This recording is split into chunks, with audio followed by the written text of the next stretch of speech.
इंतहाई काबिल एहतराम मोअज़्ज़ज़ सामीईन और प्यारे होम्योपैथ डॉक्टर्स,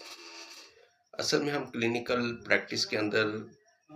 जो डिस्कस कर रहे थे खून की रिपोर्ट के मुतालिक स्ट्रेप्टोकोकस बैक्टीरिया के हवाले से,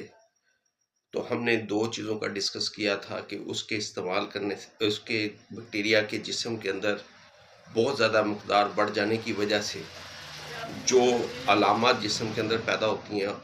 और उसकी इन्फेक्शन हमारे जिस्म में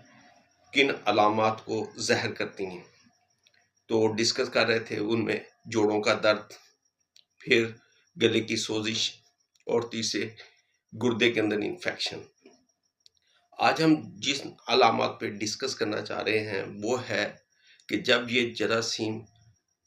400 से 800 तक पहुंचता है तो अपनी बहुत सारी अलामात सोजिश की सूरत में ज़हर करना शुरू कर देता है। जब 800 से ऊपर इसकी जो है तादाद जाती है तो इसके जो नुकसानात इंतहाई भयानक होना शुरू हो जाते हैं। हमारे फेफड़ों के ऊपर इसके बहुत ज़्यादा मुज़र असरात होते हैं। सांस लेने में दिक्कत होती है, सीने में बलगम का जमाव शुरू हो जाता है और फेफड़ों के अंदर ज़ख्म भी बन जाते हैं और ख़ुसूसन बलगम बहुत ज़्यादा बनती है और केरा गिरना शुरू हो जाता है। अगर ये केरा लेसदार क्रीम की सूरत में होगा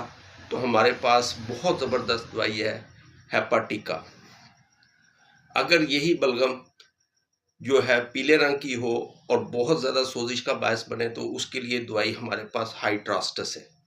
अगर कभी बलगम वाइट कलर की आती है, कभी पीले रंग की आती है, कभी ग्रीन कलर की आती है तो फिर पल्साटीला एक बेहतरीन दवाई है, और अगर ब्राउन कलर की आती है तो काली बैक्रोमिकम एक दवाई